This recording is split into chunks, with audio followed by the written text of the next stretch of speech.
to dignity in the workplace for African Americans began just after the Civil War.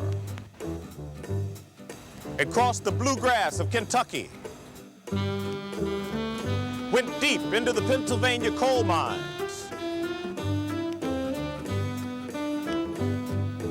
rode the rails with the sleeping car porters. They only saw the smile and the service, okay, and never took under consideration what they had to do to prepare the sleeping car or the pullman's car for people to sleep on. And finally came to rest here at the mighty Ford Company's Rouge complex in Dearborn, Michigan.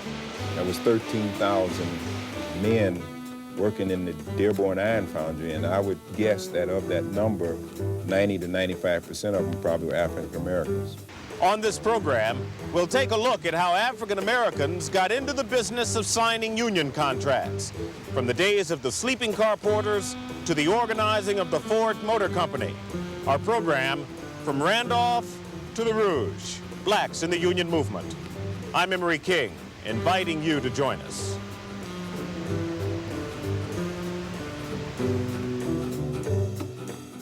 After the Civil War, millions of African Americans were told they were free.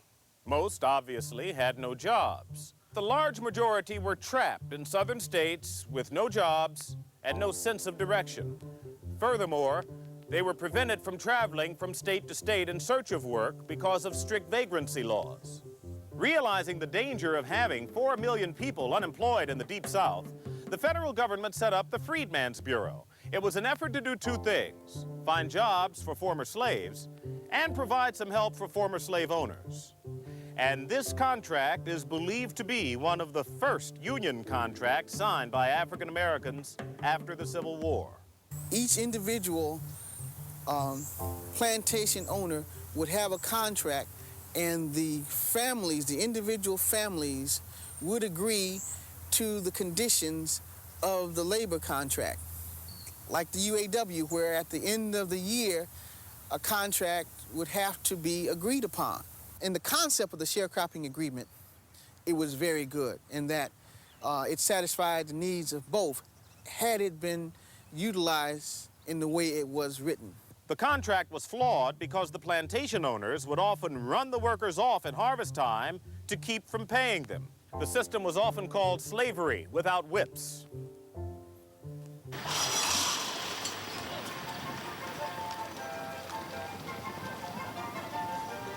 In May 1875, the first Kentucky Derby was run at Churchill Downs in Louisville. 15 jockeys rode, 14 of them were black. Oliver Lewis, one of the black jockeys, won that race on a horse called Tides. For the next quarter of a century, black jockeys dominated the action at the Kentucky Derby and most other race courses in America. The most notable of which was the great Isaac Burns Murphy, whose record of 3 Kentucky Derby wins was not surpassed until 1948, when Eddie Arcaro won his 4th Derby on citation. Now, you might ask, what does all of this have to do with unions? Well, on the 4th of July, 1910, Jack Johnson defeated Jim Jeffries in a much-publicized heavyweight championship fight in Reno, Nevada. There were immediate and violent repercussions, race riots throughout America. The backlash against Johnson affected the fate of black jockeys as well as all black athletes. With the vast money-making potential of horse racing, blacks were blocked out of receiving any share of the action. They formed the Jockey Club. The white jockeys that were in Kentucky and Louisville and so forth, they formed the Jockey Club. Once they formed the Jockey Club, they got with the owners of the Kentucky Derby racetrack, Churchill Downs, and with them they worked out a deal where you had to be in the Jockey Club in order to ride in the Kentucky Derby. So that eliminated blacks from the Kentucky Derby. No black jockey has ridden in the Kentucky Derby since the early 1920s. The establishment of the Jockey Club marked the first time a union was formed to effectively exclude blacks from its ranks. Although black miners had been used in the past as strikebreakers, the first major union to open its doors to black members was the United Mine Workers Union, led by the legendary labor leader John L. Lewis. It was Lewis who once said, in effect, it doesn't matter what color men are when they go into a mine, because when they come up, they will all be black. If I lived 1,000,000 years, I will never forget that day that I went to Olympia and saw this man, John L. Lewis, with all that beard. I was just a young fella then. And he just lifted everybody up. He just lifted folks up. And when we went out of that place, man, we went out there determined we were going to take for us at all, whatever the cost. Yeah, John L. Lewis was one of the giants of the trade union movement in America. I mean, whatever other shortcomings he had, he certainly became a spiritual leader. He became really a cause factor. Yeah, he just really inspired people.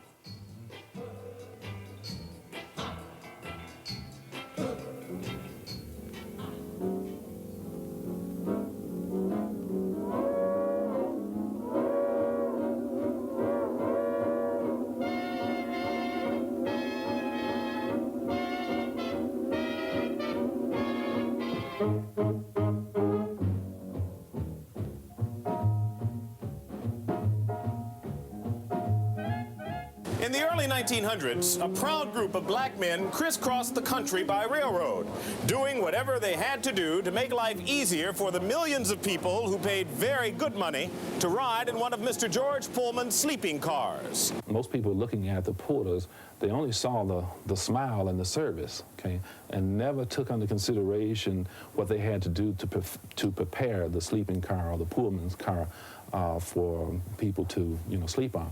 So it took a lot of preparation time, and their wages were not very much. I think on the average their wages was about $67.50 a month. I had to also offer shoe shining services and buy their own polish and their own equipment to do those kinds of things. And the only way they got refunded for their expenses was through tips. A number of porters were complaining about doubling up, which means that when the train pulled out of one station going to Chicago, for example, which was approximately a 18-hour trip, okay, they were scheduled for a return trip without any rest. And so, and their wages were not doubled, okay? I forgot what the scale was, but they didn't earn double the monies for the hours that they served. They were all smiles on the outside in their dress blue uniforms, but it was tough work, and it was complicated by one fact. While white employees of the railroad had union representation, the sleeping car porters did not. And then came Asa Philip Randolph. Randolph got busy. He organized the 15,000 sleeping car porters. Better wages and working conditions were his cornerstones. In 1937, after years of struggle, A. Philip Randolph finally succeeded in bringing to the bargaining table the Pullman Company, with the Brotherhood of Sleeping Car Porters as the sole representative of that company's black porters. Later, Randolph fought to eliminate discrimination in the armed services, to break down color barriers in trade unions. A. Philip Randolph was one of our first to, when we organized what we call the Trade Union Leadership Council, which is a TULC. A. Philip was one of the strong guys, was very instrumental in helping us get this organization started. And we learned from him, he had taught us all that unity among everyone, both black and white, was the strongest thing. The greatest thing that we could live by would be to unite and love each other and try to help each other, because as far as blacks were concerned, we all had the same problem. No matter what position you held, how much education you had, or how little education, you still was black, and you had to work together as a team to accomplish whatever we wanted to accomplish. A. Philip Randolph struck me as the epitome of a labor leader, of a concerned individual who was dedicated to not only his union members, the sleeping car porters, but also African Americans and unionists throughout this country, and probably the world. It was Mr. Randolph who organized the 1963 Civil Rights March for Jobs and Freedom. It was not until the streets and jails of Birmingham were filled that Congress began to think about civil rights legislation. The March on Washington. It capped a brilliant career for the man who was called the father of the civil rights movement.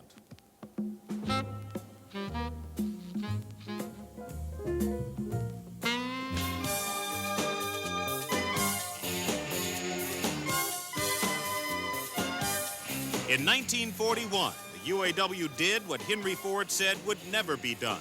They organized a union at the mighty River Rouge complex in Dearborn, Michigan. The Ford empire was the last bastion of open shopism in America. And it was just critical that the UAW, which was really in the vanguard of the whole liberal outlook as far as labor is concerned, win that struggle. It was here in the shadow of the Rouge at Local 600 that blacks first gained a foothold in the United Auto Workers Union. The Ford logo, though, represented really a really power base because the local union was almost 100,000 members. That's larger than most international unions. And of course, in that number, you probably had about a fourth of them were black. And so what it meant was that really here you had a force coming into the union that could strengthen liberal thrust. 77-year-old Chris Alston is considered the dean of union organizers. We recently caught up with him on the picket line, doing what he has always done, fighting for workers' rights. At that time, a bunch of us got together, youngsters, and decided what we wanted to be. In that group was Richard Austin, who was Secretary of State. There's Coleman Young, who's mayor. There was Otis Heaton. There's a whole bunch of us. And each decided what he wanted to do. And that's what I decided I wanted to do, was organize labor. I worked at Ford right after coming out of high school.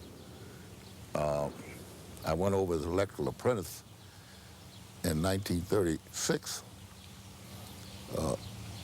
3 months before my 18th birthday. And at that time, there was no seniority protection whatsoever. The old last hired, first fired rule certainly obtained as far as Ford was concerned and any other automobile plant. The union movement offered to me, as a young black Ford worker, a chance to have an equal opportunity based on seniority, for instance, to hold a job, to be laid off with some consideration of how long I'd been on the job and with no consideration at all of what my color was. The vast majority of African Americans were, at the point you were hired, were designated to go to the foundries. Not all African Americans wound up in the foundries, but the significant amounts of them, because the foundries were nasty, they were dirty, they were hot. And at one point, at Local 600, the Rouge, there was 13,000 men working in the Dearborn Iron Foundry, and I would guess that of that number, 90 to 95% of them probably were African Americans. My father came here from South Carolina in 1923 and went to work at Ford's foundry. Detroit City Councilman Clyde Cleveland has memories of his father's days at the Rouge Foundry. So he worked at Ford's for about 18 years before the unions came into fruition. And he was always an avid union member because he worked at Ford's in the pre-union days.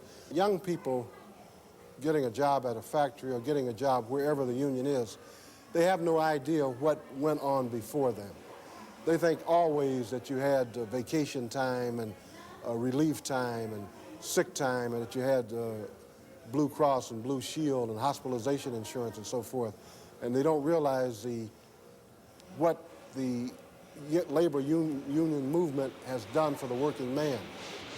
The blacks at first were reluctant to join the union.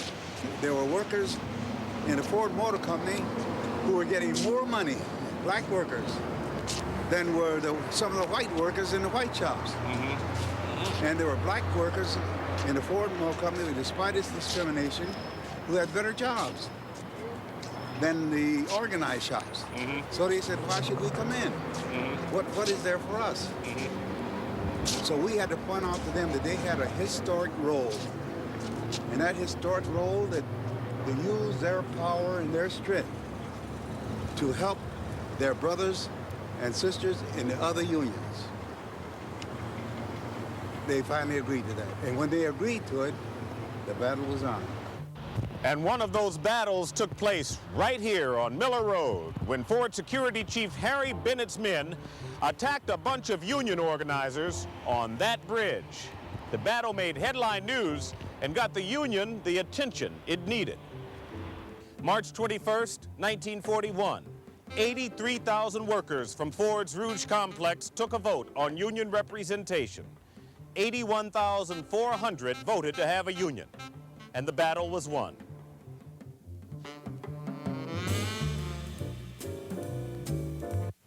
The union made everybody equal. You didn't have to go around the corner or under the table to do things or get things.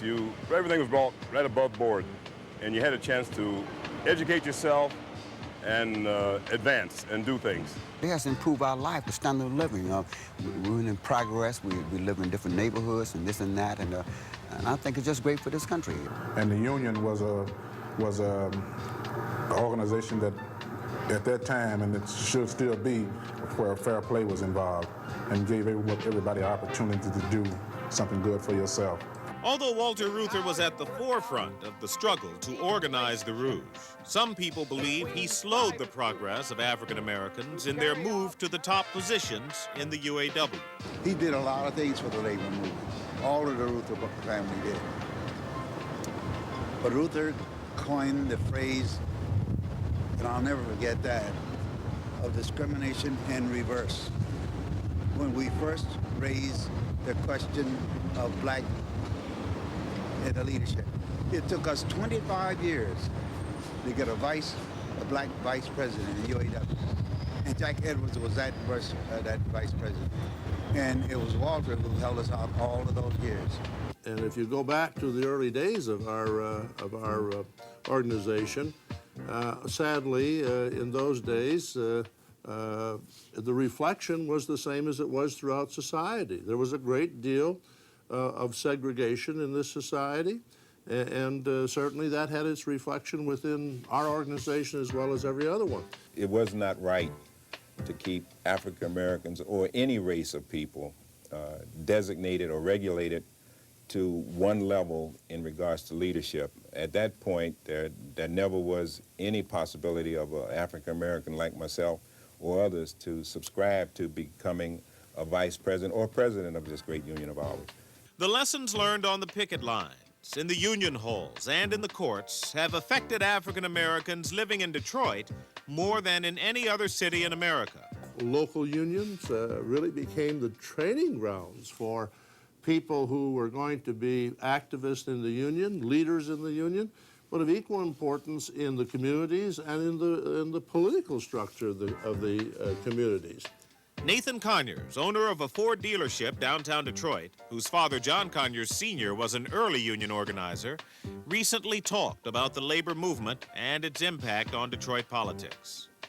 If you look at the city of Detroit, you find a peculiarity that's very interesting. The blacks who got elected in the 50s and 60s stayed in power. When we talk about seniority in black public service, I mean, we have Dick Austin, who has sat as Secretary of State for a good number of years. We've got Congressman John Conyers, who's been in the Congress for 26 years. We have Mayor Coleman Young, who's been in office for 16 years. We had people who, once they gained office, was able to pull and amass the political power base to remain, unlike in most cities. The difference is the lessons that we learned in the union movement, the ability to organize, to understand effectively how group activity is far superior to individuals doing things on their own, so that our heritage out of the union movement has really set the tone for political life for African Americans in Detroit in a much deeper sense than it has it in any other city. It was important for the union, it was important for the community, important for the country that blacks had a leadership role and were involved in the political system. The principle of the union movement, an injury to one is an injury to all. When I first started talking to people about the union out to Ford, the first time I'd run across any white people, workers, who felt that it was in their interest to fight for my rights, that a violation of my rights was a violation of their rights. That put the whole struggle for equal rights on a self-interest basis, and that I could understand. We've only touched lightly on the involvement of African Americans in organized labor. Unfortunately, we don't have the time to go any deeper into the unique role this group played in the union movement.